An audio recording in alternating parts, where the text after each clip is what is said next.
From the Key Radio Studios in Provo, Utah, and broadcasting live throughout Utah County, Sevier County, South Central Utah, Carbon County, and the Uinta Basin, it's your good friends Mike and Heather in the morning. Woo, it is Monday! And boy, do I need a Monday because the weekend was too busy. It was. Isn't that awful? Oh, man. That's not uncommon for us, though. No. We have that a lot. Yeah. Even Grant, you are exhausted, too. I know it because we just had it was a good weekend. It was very, very busy. You pack in a lot. Yeah. We had, okay, so this is exciting.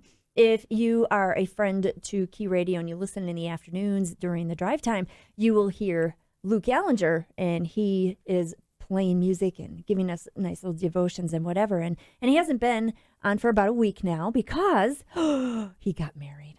He got married to this lovely woman named Hannah Hansen. And if you get the Key Radio newsletter, you would know that this was coming up because we did feature her in our last keynotes. And it was a beautiful wedding. It was on Saturday. And oh, man, it was just such a fun, beautiful ceremony honoring the Lord. It was so good. We had congregational singing to the Lord, which was so fantastic. Everything they did was just for the glory and honor of God, which was wonderful. And they're just the sweetest, gooeyest little couple you ever did see. So, yeah. That's right. So we took some equipment over there for videoing. Yes, we did. And we did video and audio. Yes, because the three of us did. We just can't get away from each other, can we? Grant's like, yeah. It was funny. At one point, in the evening, a friend of ours, Isabel, comes up to me and she goes, "Oh," she points to Grant and she says, "Is that your son?" And I said, "He might as well be." Hysterical. And, Grant showed us a skill we didn't know he had. Oh, yes. What? I showed you a skill you didn't know you had? No, that you have. Like, yeah. Oh. You have a skill we didn't know you had. That's right. Okay. Yeah. Grant is a DJ. Oh, Yeah. man. Apparently, if I'm asked at the last minute, I am. You did a great job. Oh, everybody's like, you were funny, you were delightful, you were charming, and wow. So we're underutilizing you. That's what I'm thinking.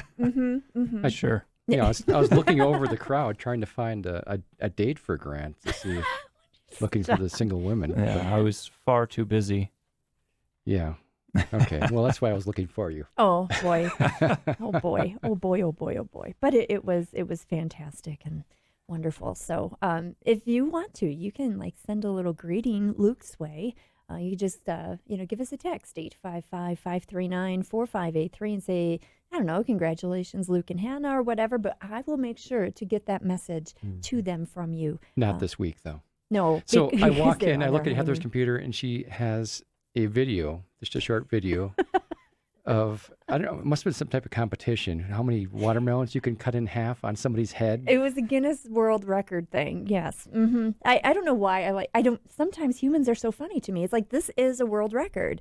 There's a guy who just decides that he's going to arm himself with a machete. He's going to get a couple of his friends, one really good friend, a trusting friend, who is kneeling on the ground. He's wearing this yellow rain slicker, and he's got a board. A board on his head, and then fastened on the board is a bowl.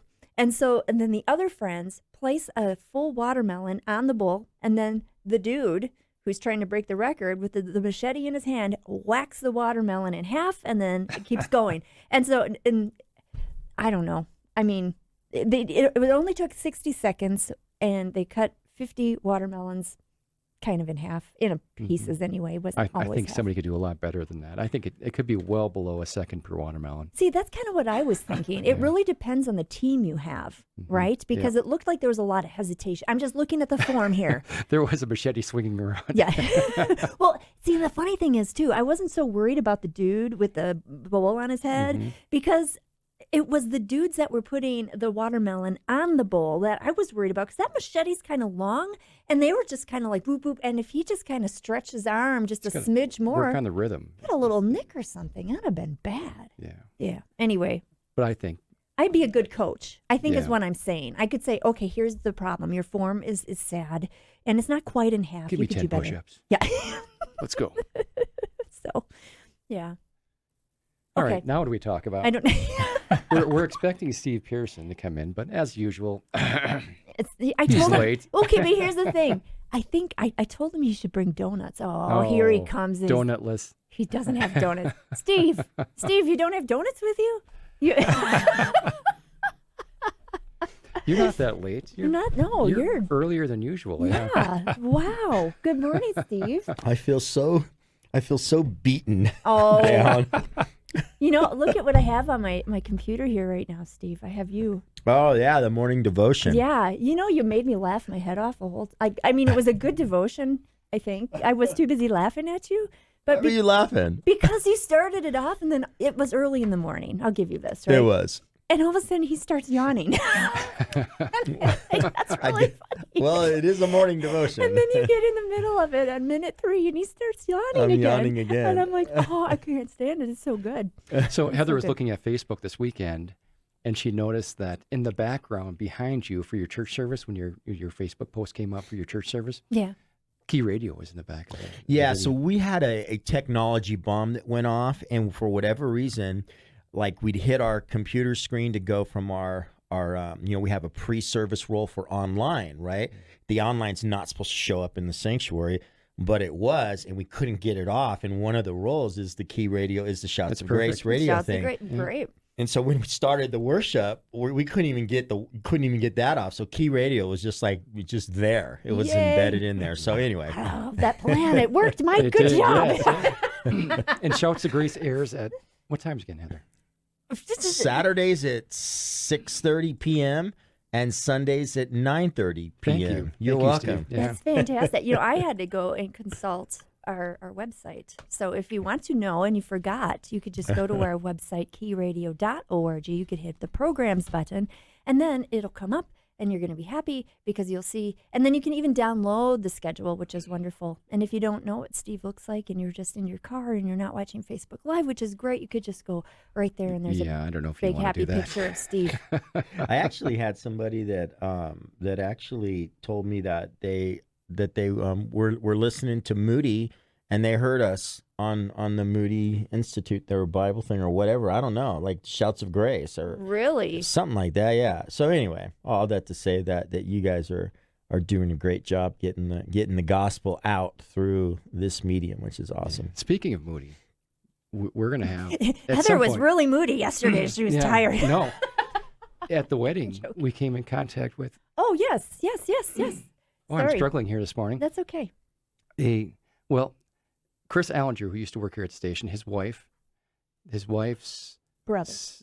wife's brother or wife's sister's husband. Oh, no. Yeah, The family we're getting tree. pretty far away. Anyway, he's an instructor at Moody, so he was at the wedding, Mhm. and we hear him on Saturday mornings on The Land and the Book, Mhm. and so we're going to have this guy in. It's going to be awesome. Wow. We're excited. Oh, Very cool. Yeah. Anyway. But today, Coakley. we have Steve Pearson. We got Pearson with us. here, And yeah. we love Steve. We give him a hard time, but we love Steve. We really do. Because you are just, you love the Lord. You're fun. And you love talking about things of God, which is great. And today we're springing one on you today. Kind of, Literally springing it on me. that's right. So the answer to your text and driving here, you're like, "Did you get my text this morning?" And I'm like, "No, we didn't. We didn't pay our phone bill." So let me qualify. What I mean by that is we had some fraudulent stuff on our card, and so we had to cancel it. And the bummer part of that is all the auto stuff. You can't even remember all the stuff that's connected to it. Yeah. And so when our phone thing goes to renew, which is auto, it's like it doesn't work, and all of a sudden my phone doesn't work, and I'm like, what the heck's going on? And so I called my wife, and she's like, oh, that might have been one that I forgot to do to give him the new card. Anyway, so that's what happened. So it's your wife's fault. So it is my wife's fault, and I have no idea what we're talking about this morning. So you are going to spring it on us. You know what, Steve? I am so confident in you and your Oh, my ability gosh. to just hit the topic without an issue. We could do some really cool things right now. You can Yeah. really mess with me right We now. could, but we're not going to. It's Monday. It's Monday. Yeah, We're going to give you yeah. a break, man. Yeah. Well, we're going to continue our conversation from last week where we were talking about what things Christians just cannot do. Stop. If you're doing these things, Christian, I'm talking to you, you got to stop, okay? And we started off, and you actually began this whole thing saying that we cannot be unproductive, right? That was Right. what we first, like, as believers, yes, rest is good. But we can't be unproductive. We have a job to do. God has given us a purpose, and it's our mission. And it's cool to have a purpose and a mission, right? You just feel like do. Yeah. And it's not mission impossible because we serve a God who makes all things possible. So that's even more exciting. Then we talked about how we don't have the luxury of holding grudges and not forgiving people. And that one kind of hit close to a lot of our hearts, Glad right? I wasn't here for that one. Yeah. And then we talked about how we can't complain. That one was a tough one for me because I tend to find myself complaining enough. Well, You're not so bad. you're so nice. Yeah. You're so nice. But anyway, we're not supposed to complain. We're not supposed to be complainers. And then we're not supposed to be hoarders. We can't just take all of our wealth, whatever that wealth might look like. It could be your time, your energy, your stuff, whatever it is. We are supposed to be generous people. And sometimes I'm very miserly, and so that one was another conviction. See, it's all about You're not so bad. you're so nice to me, but I'm like okay. And then we talked about how we cannot have. Ooh, this was a toughie. Pet sins. The sins that we are. Pet sins? Pet sins. Like I love it. This is my precious. my precious. I'm not giving this Nobody up. will. And it's like no. If you understand how grievous sin is, and that your sin, all sin, is what put Jesus on that cross, right? All of a sudden you're like, whoa, that was a hefty price. And we don't want to go there. So we need to be asking the Lord to reveal sin in our lives and then to help us deal with our sin. And that's a constant process, we found out. And the good news, though, is that if you are a believer in Christ, there is now, therefore, no condemnation for those who are in Christ Jesus. And that is spectacular. We're going to talk more about being in Christ Jesus later. But today, the next one is, you know what? We can speak evilly to each other. And evil speak, it incorporates a lot of things, okay? I'm looking at Proverbs 6:16 through 19, just to kind of give you an idea here. And it says, there are 6 things that the Lord hates, 7 that are an abomination to him. The fact that we're calling it an abomination, whoa. And haughty eyes, a lying tongue, hands that shed innocent blood, a heart that devises wicked plans, feet that make haste to run to evil, a false witness who breathes out lies, and one who sows discord among brothers. And just if you're doing a cursory look at these things, I'm seeing 3 things here. 3 things in this list of 6 or 7 that have to deal with the tongue, with our flapping gums, if you will. and we don't often think about this. I mean, when we're looking at Facebooks and when we're looking at the news and when we're reading the newspaper, whatever, we have a tendency to say, oh, look at those people speaking evil, their hate speech. But we don't look at ourselves and the way that we conduct ourselves and use that same little test. We might not be as loud. We might not be as emboldened with it, but that doesn't necessarily mean that we're not speaking evil. So we need to take a pulse on this thing, and I think it's going to be great. I think this is going to be a great conversation. Game plan. I'm going to give a trivia question. Okay. We'll take a break. Okay. Give Steve a chance to work up some thoughts. Okay. Although I know he can do it right from here. He's he's already figured it out. Yeah, he's like, but okay, we got this. We'll give him some more time anyway. Okay. The question: who wept on seeing what the Amalekites had done to the people of Ziklag? Who wept on seeing what the Amalekites had done to the people of Ziklag? Okay. This is Old Testament. Yeah. Okay. 2 Samuel. Oh, okay. 2 Samuel. So now you've got a First clue. Samuel. 1 Samuel. 1 Samuel. Okay, now you have a better clue. And if you Towards the end, though. okay, and you could totally use So you're Google. close. We're awesome about this. But if you know the answer to this, why don't you just let us know? Say, hey, I know the answer. If you don't know the answer, you could say, I have no idea. I think it's and just make up somebody. That'd be fine too. I just want to know. His name's, I already said him. It's a him. Okay. Now that's okay. 855-539-4583 is our text line. 855-KEY-GLUE. You can also check us out on Facebook Live. Make a comment right there in the comment section. And that's Key Radio. You are listening to Key Radio. Life Unlocked, Truth Unleashed. Mike and Heather in the morning. Grant at the controls. We've got Pastor Steve Pearson of Redemption Hill Church in Saratoga Springs.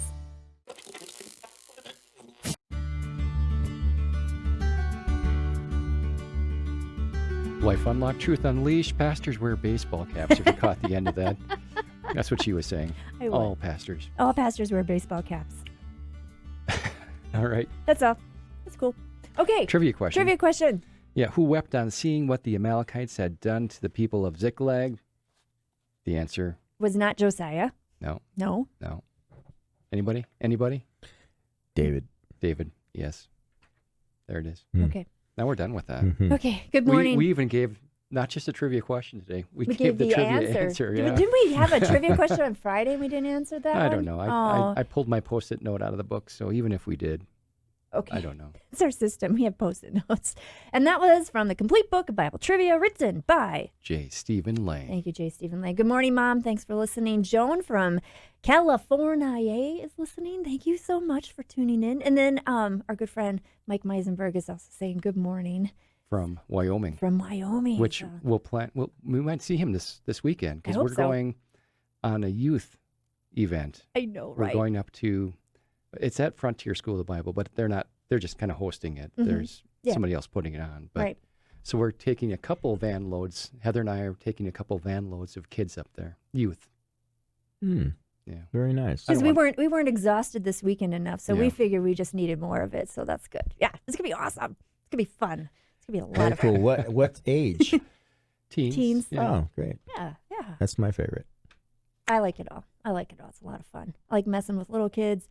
Like, like yesterday, this little kid had a brownie, and then I'm like, hey. And I started to, and they get all excited. No, don't eat my brownie. It's funny. Those things are funny. I love that. I love that. All Okay, right. enough of that. Let's Okay, get to so let's business. talk about our tongues and our flapping gums and words and all sorts of things because as believers in Jesus, okay, we are Christians. We are children of God. And as children of God, then we are in a family, right? Children are part of a family. And we should represent our family well. Like when our kids, Mike, you and me, our children, when they were little, we'd say, Xanders don't do that, or Xanders do this. Or they say, well, how come they're not doing that, but we have to? We're like, because that's what Xanders do. Kind of the same thing. When you're a child of God, it's like the world is going to say, this is what we do. This is our standard.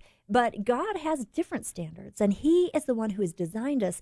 And so he knows what's best for us. So as children of God, we need to be displaying what God has in God's design, right? And so if the world is doing something and that's against God's design, we as believers, as children of God, is like, that's just no. And we need to be examples of what the child of God does. But us children, we little children, sometimes we disobey, right? We do. Mhm. Pearson, what are your thoughts? Well, I'll tell you this. The human.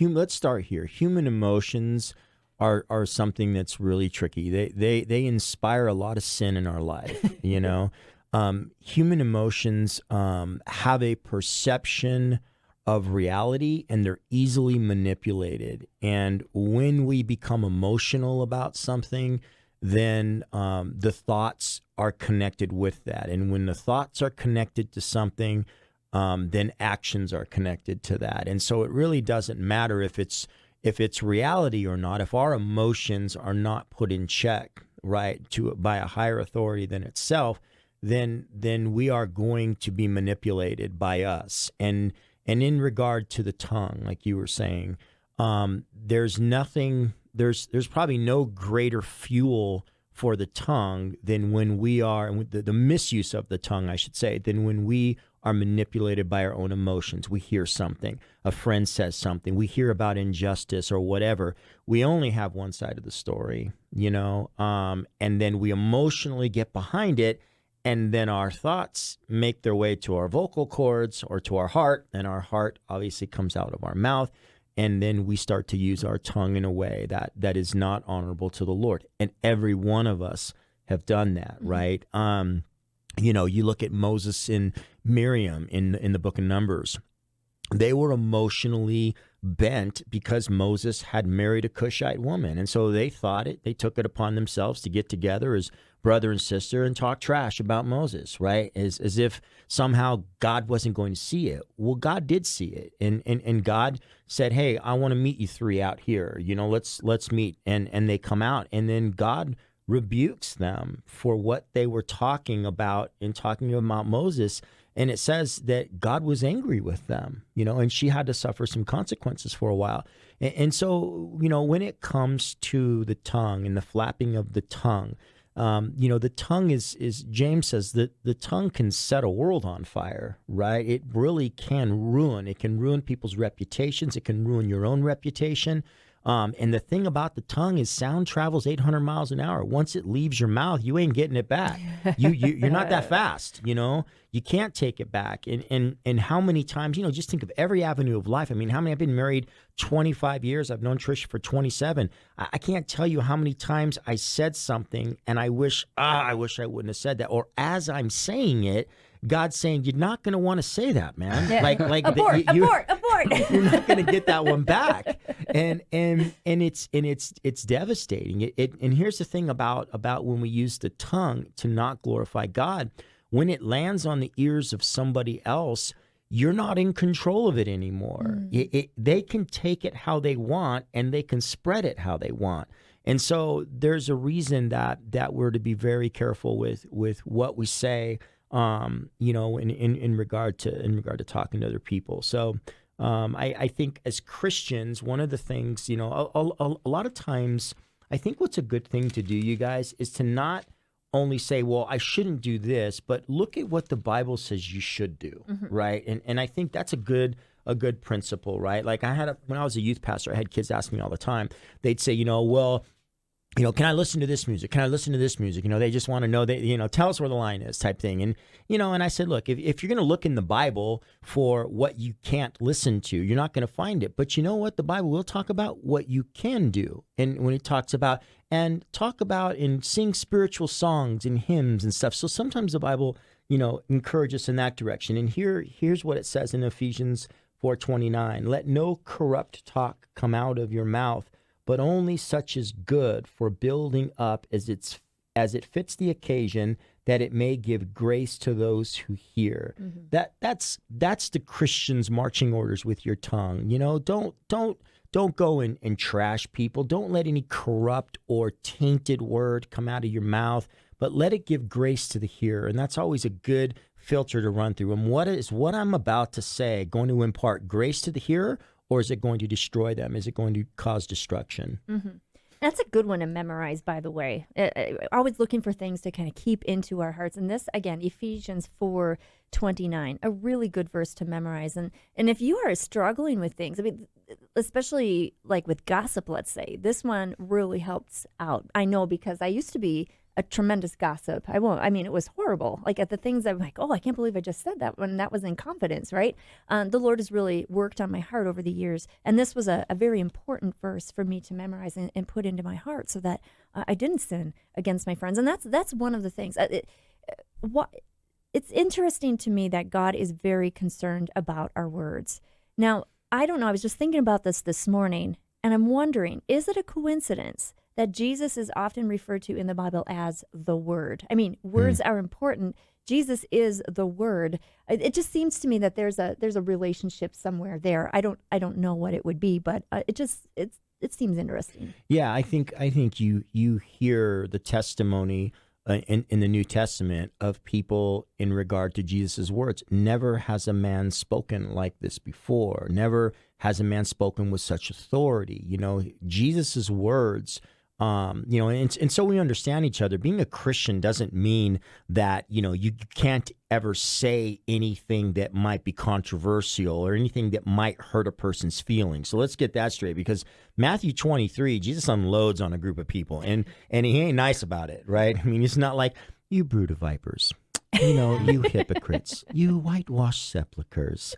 He's not, you travel land and sea to make one convert, and when you do, you make him twice as much a son of hell as you. That's not what you see there. You see God in the flesh, coming at religious hypocrites. And so listen, when we talk about using the tongue for the glory of God, we're not saying that there aren't times when you won't be speaking frank with people, and it may hurt. That's not what we're talking about.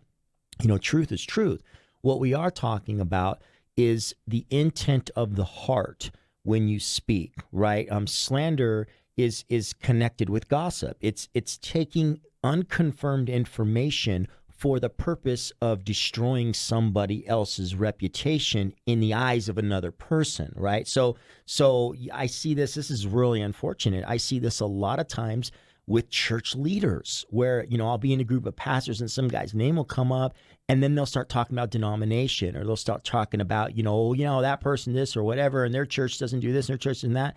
And I'm just thinking to myself, well, I ain't, I don't have to give an answer for them before God, So there's just so many different avenues, you guys, where we hurt, and it goes back to your opening verse in Proverbs 6:16.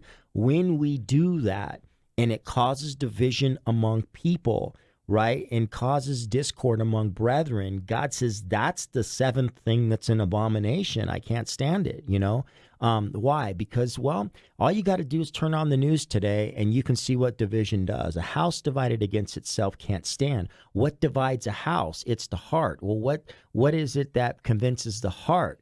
It's usually something you heard from somebody else's tongue that convinced you of a narrative or a situation that may or may not have been true. And so, man, it is a small little rudder that turns a giant ship, and it puts ablaze, in like a forest, So let's talk about the word specifically, and let's talk a little boldly here. I don't want to ever call anybody a brood of vipers, but we do have this thing that's very difficult to deal with, and that is sin. And a lot of us walking around the world, we don't like the word sin. Sin is like, oh, you are being judgmental and condemning, and how dare you? But we know that God is the ultimate authority. God is in control of all things. He is God. We are not. He has created all things. He has created us. He has designed us in a certain way to glorify Him. And we human beings are sinners. We have a sin nature, and for that reason, we blaspheme. we cause derision against each other, and division in our families, and all of that is a symptom of sin. And sin is a destructive force, and God does not want us to be destroyed. Okay, and so God has done something for us, and that is to pay for our sin. And let's talk about the gospel, because all the stuff that we're talking about right here, and how to mediate this problem, because I want to talk about how to deal with the sin, like how to deal with gossip and that sort of thing, but we can't deal with it on our own power. We just can't. We need the Lord Jesus. So talk to us about how we can have the Lord Jesus help us with this stuff. Well, I think it's interesting, Heather, that, it's talking about the tongue, it was in the very beginning the tongue of the serpent that deceived and brought sin, right? The tongue lies. And so whether you want to use it metaphorically and say, the world and the world system has a tongue, and the tongue of the world constantly feeds you lies, right? And one of the things it feeds you is, has God indeed said, you're really not that bad. Oh, don't worry about it. Everybody does this. And well, nobody's sin, whatever sin is, nobody's perfect. And it feeds you a narrative that actually pulls you away from the starting point if you want the gospel to save your soul, right? Because if we go into the garden, the serpent was the one that lied and challenged what God said. He used his tongue to challenge God. God came and he spoke the truth, right? And so in the world today, you guys, we have a prevailing thought that's permeating our society. And my fear is that the church itself and Christians themselves are capitulating to this system that 1 John 5 says lies under the power of the wicked one. And somehow I can't use my tongue to share truth. What do people need to hear? They need to hear the serpent lied to them. You're not good. You're not born good. I was having a conversation with somebody just last night at dinner at our house, and a sweet sister, but has the mentality that we're all basically born good, and the world corrupts us. No, that's not true. Because the world isn't a person. The world is made up of a bunch of people. So the world, you can't come into the world and the world corrupts you. Sinners corrupt the world. So you have to have the right starting point. The starting point is we've sinned against God, and now we're born and corrupted in sin. If I start there, then I have to ask myself, well, how do I deal with that?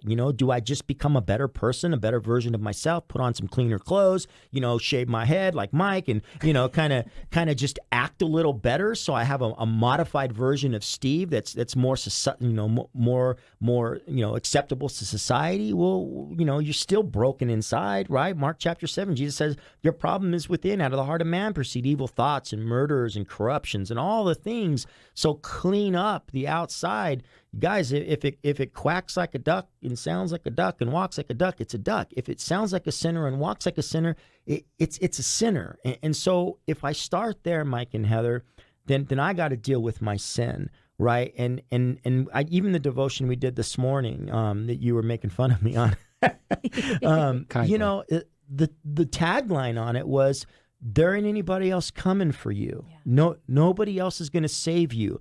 Jesus is it. He's the propitiation, the satisfaction of God's judgment for sin. He's the one that cleaned humanity if they'll put their faith in him. If you're waiting for something else to make you better, it's not coming. He's not coming. Jesus is it. So if you don't accept Christ, you really are on your own. You're by yourself to try and figure out your version of what's holy. And listen, the tongue of the world will lie to you. And so God's tongue has made it clear. And his tongue is very, loud in the New Testament. And that is, you have sinned. All have sinned and fallen short of the glory of God. You need Jesus Christ to come and to forgive you of your sin. You have to put your faith in him. You need his righteousness. It's an exchange. You don't become righteous the more better you become. It's Christ's righteousness put to your account 100%. Take it and you're saved. You don't, then you're on your own. And you're going to have to figure out a way to stand before a holy God one day and give an answer when he opens books and takes every evil work you ever did. And though you think, well, there's another book, my good works. Well, the problem is there ain't no such thing. There's no scales in heaven. I mean, you want to open up your good works. Well, Jesus said, or the psalmist said, that the sacrifices of the wicked are an abomination. It means whatever you think you give to God as an unsaved child, there's no recognition of it. It's in Christ and his performance on your behalf that God recognizes. And so nobody else is coming for you. And so he's God's choice, and you need to humble yourself. And I'll tell you what happens when you do that. The way you think changes, the way you talk changes, the way you filter what is said to you changes, because the tongue is an interesting character. It has two sides. It has the side that speaks, and then it has the ear that listens to it, right? And infects the world. And so I'm dealing with this right now in my own home with my kids, hearing things. And then, coming back and saying, Dad, I heard this. I don't want to talk. I don't want to share the gospel with these people because it's going to be an argument. They don't want to listen. But then what do? I go back to the scripture and I think of what God told Ezekiel in Ezekiel 1 and Ezekiel 3. Hey, go talk to these people. Talk with your tongue and tell them, thus saith the Lord, whether they listen or not, right? So the tongue can be used for evil, but you know what? The tongue can be used for good too. Yeah. It can be used to glorify God and to send a message. And I'll tell you what Christians better warm up to, folks, and it's not coming, it's here. And we're getting ready to start a series called 211 Degrees, 1 degree short of boiling, talking about the end times. And I'll tell you what, the gospel is being drowned out by the multitude. They don't want to hear it because it is the answer to the hatred. It's the answer to racism. It's the answer to anger and all this other stuff. And so they don't want the answer, So the church better realize that their whole point of existing is to share God's word. God's tongue has spoken of it, right? Not our own. Mm-hmm. So I think we need to start an end there. Mm-hmm. Wow. So, friend, you're listening to this and you're like, no one else is coming, right? Did you hear that? Steve said that a few times. No one else is coming. He's already come. And today he's calling you, okay? Jesus says, come to me, all you who are heavy laden. And I don't know if you're heavy laden in that you're just tired, or heavy laden is that you're anxious, or heavy laden that you're angry. But the point is, go to Jesus. He is the answer.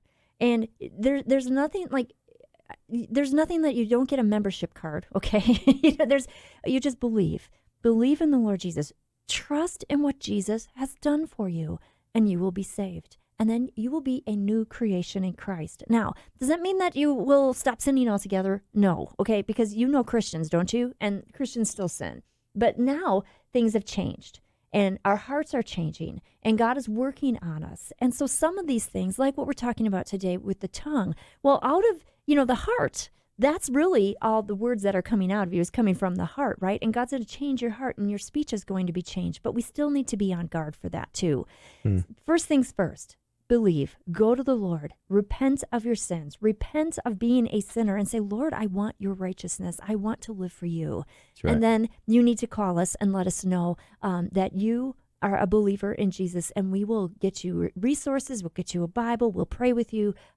Today is the day of salvation, dear friend. Today is the day. Amen. Hebrews 10:26, just going back to what he said a second ago, Hebrews 10:26 says that if we continue to sin after receiving the knowledge of the truth, there remains no more sacrifice for sin. And people misunderstand that. He's not saying if you sin, you don't get salvation anymore. There's no more sacrifice. He's talking to a group of people that were going to leave Christianity and go back to Judaism and embrace everything that it was, which was waiting for a Messiah. And so he's saying, look, if you continue to sin after you've received the knowledge of the truth, there ain't anybody else coming for you. So there's no more sacrifice for your sins. He's it. This is it. If you reject this, there's no one else coming but one thing, a certain fearful expectation of judgment which will devour the adversary. That's what's coming. And so I want to encourage you, man. We are living in a very tumultuous times,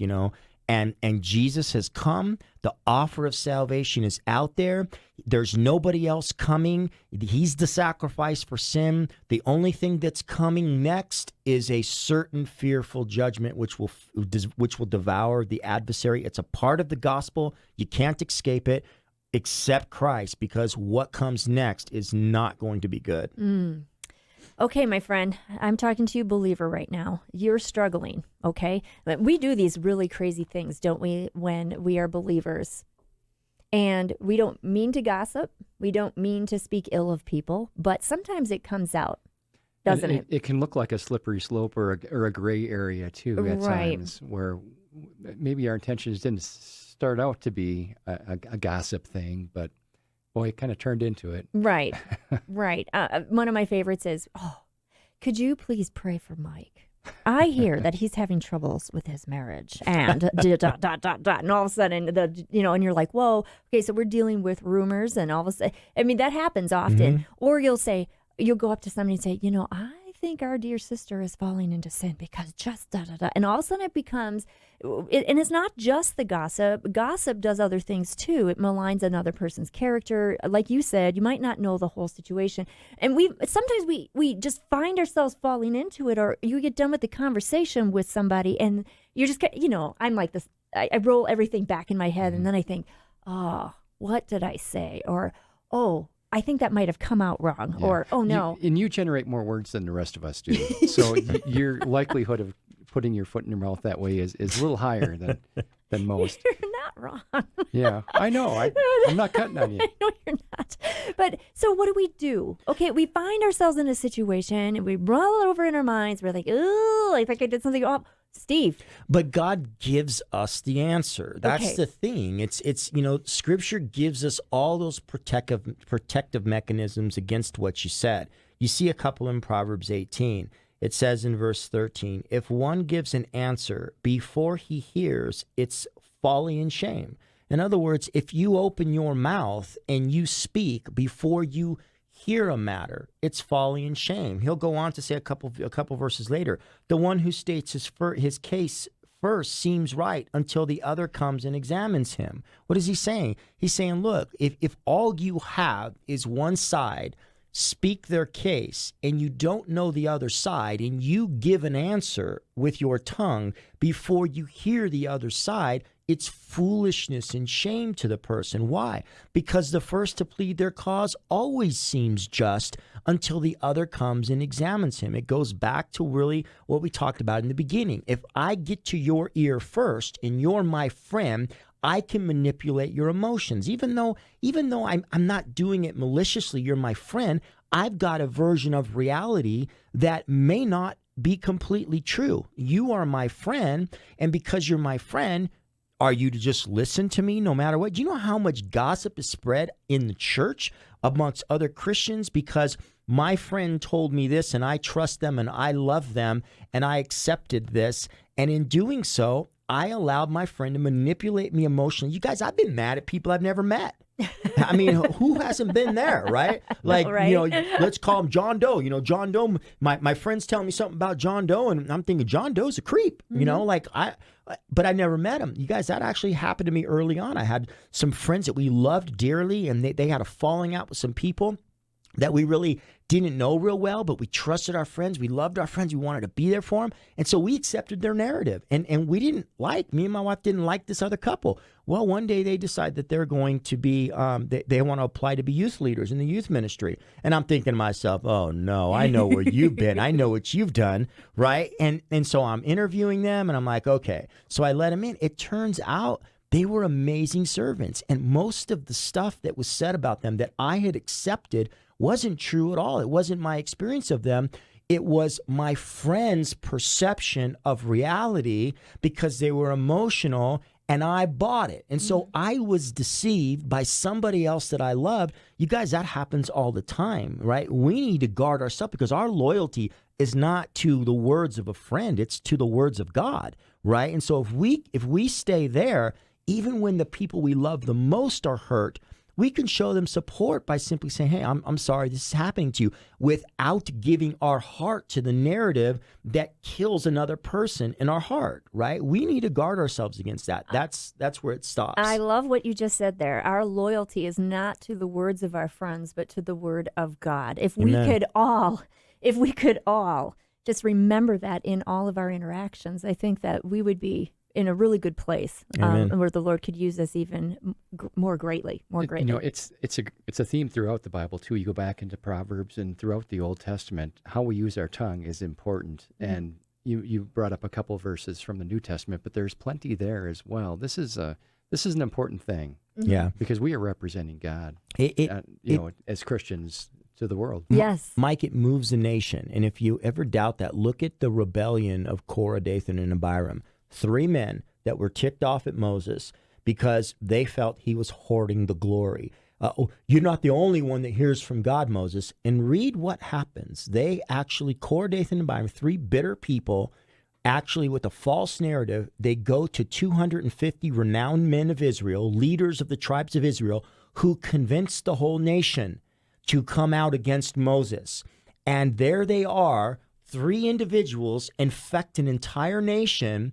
They come out against Moses. Moses calls on God. He opens the ground. He swallows up Korah, Dathan, and Abiram, the 250 renowned men. The next day, the infected nation is so angry at Moses that he killed God's people that they start bickering. A plague breaks out, and thousands more die until Aaron stands before the living and the dead, and the plague stops. What's the point? You guys, the tongue can start with 3 individuals and infect a whole nation. Mm-hmm. It can start with 3 networks and infect a whole nation. Because why? Because we're emotional beings that aren't really primarily concerned with truth. We're concerned with what moves us and kind of what's just in our eyes, where God would say, whoa, Christians, put the brakes on. You are not to be led by your emotions. You're to be led by my word.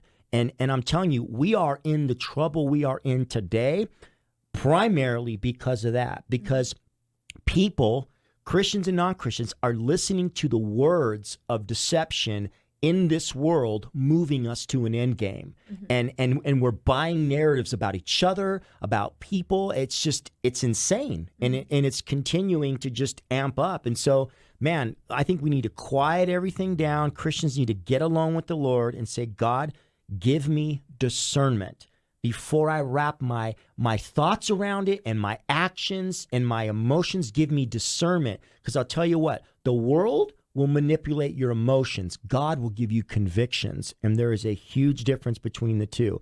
God's in charge of the convictions. The world manipulates the human emotions. That means that we have a responsibility to do a little digging and not be lazy either, and just, taking everybody's word for it. So there's a lot of responsibility that goes in with all of this. And I, quite frankly, I get a little lazy sometimes too, and I tend to gravitate toward a narrative that I seem to be sympathetic toward, but that's not what we need to be doing. In order to have discernment, you have to have the wisdom to know that you need to do some more digging. That's right. Look at I believe personally we're in the end days, okay, in the end times.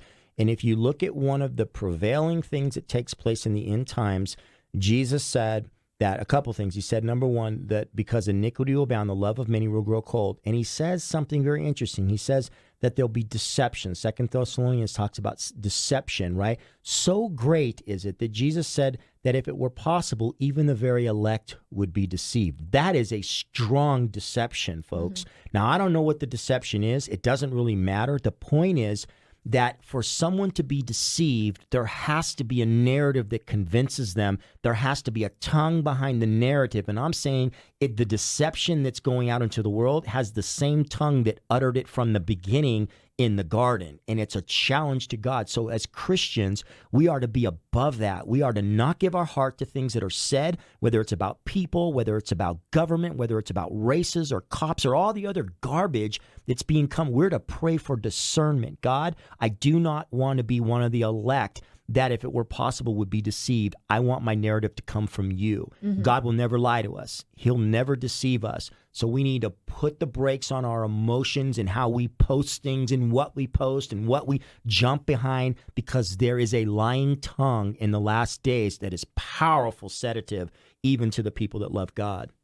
You said what we post to, and we often forget that it's not the words that are coming out of our lips, but also the words that are coming out of our fingertips as well. Right. And even the stuff that we share with other people, that's all part of it. We have to be on our guard and actually stop and think, is this going to benefit somebody? Is this going to edify? Am I speaking the truth in love? Am I calling out injustice in a way that's going to honor and glorify God and not make me look like I know what I'm doing and I'm all that in a bag of chips? That's really what it comes down to. We can even be hanging our hat on something that sounds so very righteous and virtuous and wonderful, but we can go about it in a very sinful fashion. Yeah, I've watched this happen. You've watched it happen. The tongue of social media is a vile tongue, and here's why. When you sit and have a conversation with me, you can watch my mannerisms. Right. You can watch my expressions. You can hear my word. If there's a misunderstanding, I can say, "Oh, wait a minute, I didn't mean that," right? When you get on social media and you post something, it can be taken however it wants to be taken. And I've watched people post something and then the comments blow up. And I've watched Christians just fillet each other in a way where I would literally have to private message a person, say, brother, can you take that down? Well, I'm not saying it, no, but you are giving the avenue and the platform for the division that Christ hates and says is an abomination for brothers and sisters to go at each other. I want to appeal to the listeners as well. Be careful what you post. That is your tongue. That is you saying things. And so we're not, God sees all that. And so this is all a part of what we're talking about. Are we edifying people with what we say? Paul said, I do not have the authority to tear down, but to build up. If the Apostle Paul, who wrote a good portion of the New Testament, says, I don't have the authority, God never gave me authority to tear someone down, then neither do I. That's good. That's good. I want to go back just to that Ephesians 4 again, 29. Just read it through the end of it. It says, let no corrupting talk come out of your mouths, including social media posting, right? But only such as good for building up, as it fits the occasion, that it may give grace to those who hear. We want to be people who are breathing life and grace into our world. Amen. And do not grieve the Holy Spirit of God. This is the other thing. It's connected here. By whom you were sealed for the day of redemption. Let all bitterness and wrath and anger and clamor and slander be put away from you, along with all malice. It doesn't say some malice and some slander. It says all. And every one of those, he connects to the tongue. Every one of them. Be kind. Be kind to one another. Tender-hearted, forgiving one another as God in Christ forgave you. this is our call. Yep. This is our call. This is what we are responsible for. And man, I don't know, but I guess I'm soaking this all in because I know I've got a lot of repenting to do. And a good way to keep from doing the negative things here with our tongue is to be doing the positive things. That's right. And to be encouraging, be building up. Yep. And Scripture helping says our brother. Scripture says life and death is in the power of the tongue. You have the ability to impart life, or you can impart death and destruction to somebody. Man, choose life. You know, God told Moses. You know, when Moses was afraid to talk, he said, "Who made the tongue, Moses?" You know, God made the tongue. You don't own your tongue. God does. Wow.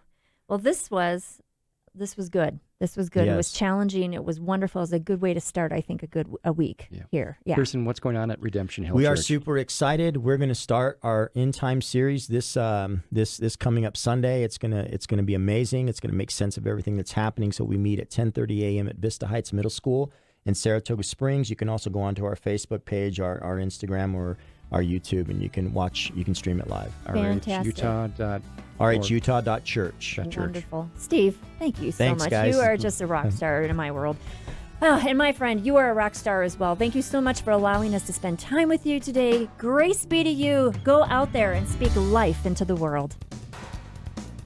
This has been Mike and Heather in the Morning, a production of Key Radio, located in beautiful Provo, Utah. For more information about the program and the ministries of Key Radio, check out our website, keyradio.org. On behalf of Mike, Heather, and the entire Key Radio staff, have a blessed and glorious day.